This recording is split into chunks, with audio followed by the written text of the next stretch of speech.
This episode of Writing Excuses has been brought to you by our listeners, patrons, and friends. If you would like to learn how to support this podcast, visit www.patreon.com/writingexcuses. Season 19, Episode 2. This is Writing Excuses. Q&A on a boat. 15 minutes long. Because you're in a hurry. And we're not that smart. I'm Mary Robinette. I'm DongWon. I'm Erin. I'm Dan. And I'm Howard. And this is the Writing Excuses Workshop and Retreat. We are coming to you from the past, 2023, with a room full of writers.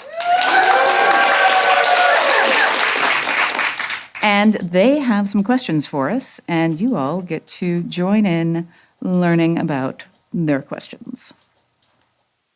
Alrighty, so I'm Chris, and I was wondering how do you keep motivation going for long-form projects?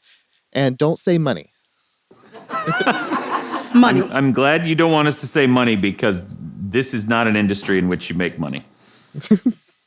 And it's shocking how ineffective that is at motivating you in the middle of the project. I think that can be very exciting in the beginning, but you get paid on signature and then you get paid on delivery. So when you're in the middle, you're at the farthest distance between the times that you get paid at that point. So it doesn't feel very exciting. It doesn't keep you in the moment. So I think you're right to think that that's not going to be the answer.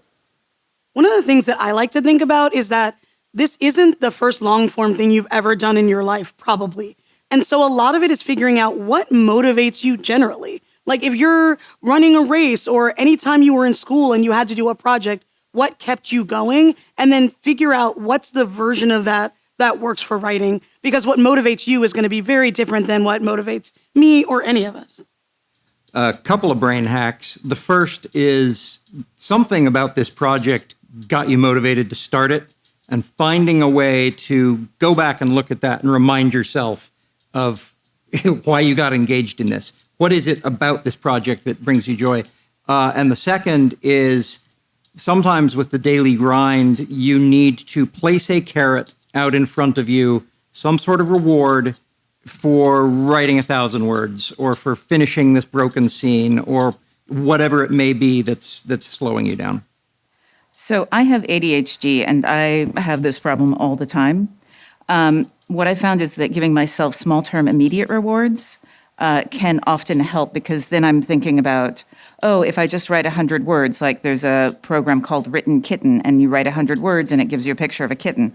I will write ridiculous quantities of words for kitten pictures. So what you're looking for, the kind of 4 things that'll drive an ADHD brain, and I think this works for other people, is novel, interesting, challenging, and urgent. So if you can figure out what's new about what you're trying today, what is interesting about it? If you can set yourself a challenge, like, can I write 100 more words than I did yesterday? Urgency, if you set a timer, it's like, how many words can I write during this time? Sometimes it's, I'm going to go to a different coffee shop. That's the thing that'll do it. But it's tricking your brain into finding the new joy every day. And I will say, for me, I actually will work better sometimes for other people than I will for myself. So there's this thing that I participated in a few times called The Grind, where they put you in a group with people you don't know, and every day for the entire month, you're expected to send them a piece of writing. They don't really read it, you don't really read theirs, but the feeling that these people are waiting at their email for me to have written something will help me get words on a page. And that's because I know myself, and I know that other people, like feeling that I'm going to let somebody down is sometimes more motivating, which is, we'll talk about that in therapy, but it's more motivating than thinking that I'm going to let myself down. This is one of the reasons when I talk about trying to figure out what your next project is or what you want to be writing, that I say separate out market concerns from what you're interested in. Because if you're writing something purely cynically for the market, then when you run out of motivation, it's really hard to get yourself back into it. Because if you don't have that kernel of love for the story that you're doing, if you don't have that native enthusiasm, then that well is much shallower, I think. So being able to pull from a deeper sense of investment in the project, I think is really important. All right, let's go on to our next question. All right. Hi, my name is Brooke Whitman-Kuhn, and I'm wondering, this is a question about querying. When searching for comp titles, are there any tricks to finding books that would be similar to yours? This is one of my favorite topics. The question is about comp titles, and are there any tricks to sort of finding ideal ones? Unfortunately, there's no real tricks to it. This is always a challenge. It's one of the hardest parts of my job, and it's one of the hardest parts about figuring out how to query, right? So my general pieces of advice that I give about comp titles is to think of it like a Venn diagram, because what you're trying to do is target the audience for your book, and comp titles are how you kind of zero in on that. So you're looking for two things that overlap and define a clear area, and that is going to be the audience for your book. And that's what you're trying to communicate to the agent that you're writing that letter to. So really step back, look at it from a very high level. People always make the mistake of digging too deep into, oh, this plot detail kind of works, or this aspect of it kind of works, but not that aspect. You're going for top level vibes, right? You're going for the overall feeling of what the project is, or when you say it, what's the first thought somebody has about that book, about that movie, whatever it is. So keep it high level, look for things that are in your category, look for things that have the energy you're trying to bring, and look for the kind of people who like what you're doing. Who are you writing for? And then work backwards from that to what do they like that's similar to your book. It's also useful to find someone who knows how to do comp titles and is willing to give you a little help. I'm working on a serial prose thing in the Schlock Mercenary universe, and my first comp title was, it's like Doc Savage meets Douglas Adams, and my friend Brandon said, no, it's like Murder, She Wrote meets Guardians of the Galaxy. I realized, oh, yeah, yours is way better than mine was. I love how DongWon's advice was, here's how to do this. And Howard's advice was, cheat. Listen, use any tool you got. If you can cheat, please. Let's say purely theoretically, you published a book as a 17-year-old and it's self-published a book as a 17-year-old and it's real bad. How doomed are you in trad pub in the future? If you've published a book previously that you feel like might be holding you back, if it's self-pubbed, you are 0% doomed. On the trad side, basically, if you've self-pubbed a thing, we care if it has sold a ton of copies. Otherwise, it doesn't really impact what anybody's looking at. When you're going to publish your first book with a traditional publisher, we'll just say it's your debut or your trad or your traditional debut or Big Five debut or whatever it is, right? It doesn't impact it much. Nobody's going to be digging into that history and being like, wow, this person published a book as a teenager. We are blacklisting them from the industry. That just doesn't happen, right? So we're more interested in success when it's coming from an indie market versus stuff that didn't perform as much as you would have liked it to. Hi, my name is Patrick. I handed a manuscript off to a friend, and she read it, and she said, I really liked this part. I'm excited to see where it's going, and I don't remember writing that part. How do you keep track in a long project of where you were going and the hooks you were setting up? You reread it. I have people come up to me all the time and tell me how much they like something, and I'm like, good. The lesson that I learned from Mary Robinette was to say, I'm so glad you liked that. I'm so glad you noticed that. I reread my stuff regularly not regularly, but often, and find that I did not remember writing a thing, but it's right there and it's making me laugh. And Here, let me ask you a question. Is this someone who read, because they're excited to see where it's going, so clearly this was not a full manuscript. Was this like a chapter by chapter or a scene by scene situation?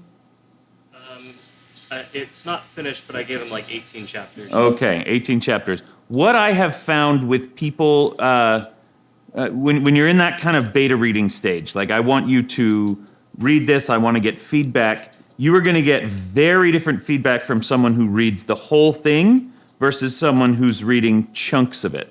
The people who read chunks of it will give you much more granular feedback, which can often be very helpful, but they tend to hyper-focus on details that don't matter. Whereas someone who reads the entire project might not even notice those little details because they're looking with a much wider lens. And so it might just be that this isn't a big deal because, of course, with 18 chapters, that's a lot. So, yeah. I would also say to leave yourself notes. I'm a big fan of doing things that your future self will appreciate in all ways, but especially with writing. So as you're writing, if there's something that you are really excited about, as opposed to assuming that you will remember that later, because you very well may not, it's really nice to sometimes go like, oh, this is great. Make sure to come back to this. Leave yourself. Sometimes I literally keep note paper on the side of my desk or a PowerPoint because I'm a weirdo. And I will put in, and like, this is something that I really want to come back to. And I'll do the same thing if I'm rereading a section of a manuscript. I'll be like, what's jumping out to me right now? And then leave myself a note about it so that when 3 weeks from now I have forgotten that section, I can look at those notes and use them as signposts to what was really motivating me and what I want to make sure ties back to my original thoughts. I also look at it as an opportunity that sometimes they mention something you don't remember writing. And this is an opportunity to say, oh, I accidentally did something cool. Sometimes you did it on purpose in the moment, but you've forgotten it. So how can I use that going forward? If you've read my novel Ghost Talkers, and if you haven't, please do. Mrs. Richardson is nowhere in my outline at all, but she plays a really pivotal moment because I had situations like that where someone said, oh, I really like this. The other thing that you can do if you did not leave yourself notes is you can reverse engineer your outline. And so you can go back and do that reread as part of your prep for continuing forward. I'm excited to take some more questions, but we need to wait until after our break. Hi, my name is Emma, and I'm the producer. I'm going to do the thing of the week this week because it is another podcast that is co-hosted by Marshall, our recording engineer. It's called Just Keep Writing, and it's an amazing podcast. It's a podcast for writers, by writers, and the whole purpose is to build community and to raise marginalized voices. And Marshall and his co-hosts are just incredible, and they have some wonderful guests on the show. Some of them are guests we've interviewed. But as fellow writers and podcast listeners, I highly recommend checking out Just Keep Writing. You can listen to it wherever you get your podcasts or go to justkeepwriting.org. I am going to ask a question that we have from the Discord, which is, we have a writer who relies heavily on the Enneagram when they are plotting their character arcs. And the Enneagram, Dan's looking at me with confusion. Yeah, I've never heard of this. It's a personality. It's not quite a test, but kind of similar to Myers-Briggs. Myers-Briggs, thank you. And so this writer is wondering if you all use certain personality type systems when you are building your characters. My feeling on this is that any tool that gives you traction is a good tool. Because I come out of theater, where basically our job was to read the text and then figure out who the character was. I don't have a lot of tools for coming up with characters because it's the part of writing that comes most naturally to me.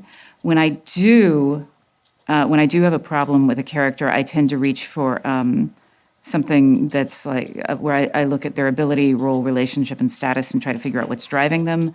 I'll try to think about super objective or objective, but most of the time I only do that if I am stuck. And then I will go back and I will I'll examine my own text to look for those things, to look for those markers, to help me understand where I should move next. But I don't do that pre-work because it comes naturally to me. But it doesn't come naturally to everyone. when I'm making an NPC for an RPG, I definitely do sun, moon, and rising signs, just as like a little touchstone to return to in improv moments of like, how is this character going to react in this situation? So something, I mean, there's a million different rubrics you can use for this. Any of them could be useful. It's just a way to crystallize in your own mind what motivates a character, how do they react in a situation, and what is their emotional core. I also think I love these types of personality tests and sun, moon, and rising and all of that. And one of the things I like about them is that they make explicit some of the ways in which we relate to and see the world. So sometimes you won't think like, how do I feel in social settings is not a question people were thinking about as much until everyone started talking about extroverts and introverts, and it made people think differently about the world. And so sometimes, even if I don't use a specific character type, I'll think, what am I learning about the world from the way that this particular personality test breaks things down? Earlier today, I was actually speaking with somebody about, from Myers-Briggs, there's intuitive versus sensing, which is sort of, do you like things you can touch and taste and hold, or do you like things like figuring out, like making leaps of logic? I believe is true. And I was thinking about what way a specific text was like going through things. So you could have a detective, for example, and a detective story that is really based on the physical and the sensory, or you can have something that's based on huge leaps of logic and gut feelings. And so even thinking about the way that portions of text can have personalities and can have personality traits is a fun way to use that system in maybe an unexpected way. Yeah, I've tried to use personality tests before and find that they don't work great for me. But what I do a lot is kind of fan cast my characters with people I know or actors or whoever. And what that does is it gives me a clear sense of kind of specific mannerisms and ways of speaking. If I'm writing a character and in my head I'm thinking of Awkwafina, for example, that's going to come across in the page. And that doesn't mean that it has to, like, were it to be adapted, it would have to be cast the way that I imagine it, just because it gives me, like I said, some specificity that really helps me characterize them. My name is Rebecca, and this question is probably more for Mary Robinette. I'm indie pub and looking at recording my own audiobook. I've got a little bit of a theater background. I was just wondering if there was anything that kind of caught you by surprise as you started doing audiobook narrations or things I should be looking out for. So one of the things that catches a lot of people when they're going from stage in particular into audiobooks is that you don't project. And some people have a really hard time backing off. So you're kind of doing everything as an aside, and it's very intimate, like you're telling a story to someone who is sitting right next to you. And that was a surprise for me. The other thing that was a surprise was how many mistakes I was allowed to make. What they're looking for isn't, I mean, obviously a clean read is ideal, but what they're really looking for is the ability to do a punch record and not to get flustered. Like every time you get flustered and apologize, you're slowing things down. So when you make a mistake, the engineer backs you up, he starts recording again, and then he'll punch in, and you're supposed to just keep talking as if you had never stopped. And so learning to do that and matching your own tone of voice, that was one of the skill sets that it is very specific to audiobook. Everything else translates pretty well, but those two, like, don't project, real intimate, it's all an aside, and then learning how to just match your own tone are the two things that I would say to cultivate. There are a bazillion technical aspects of this, and one of the things that you may find is that the voiceover community, there are a lot of people who do voiceovers and who will do tutorials on how to set up your fan studio so that you can, create a voiceover reel, which is a cheap way for you to figure out how to get acoustic isolation and a consistent ambience for the room that you're recording in. These are things that are going to be important because you don't want your levels jumping around. You don't want the background room sound changing. But it's all very technical stuff, and you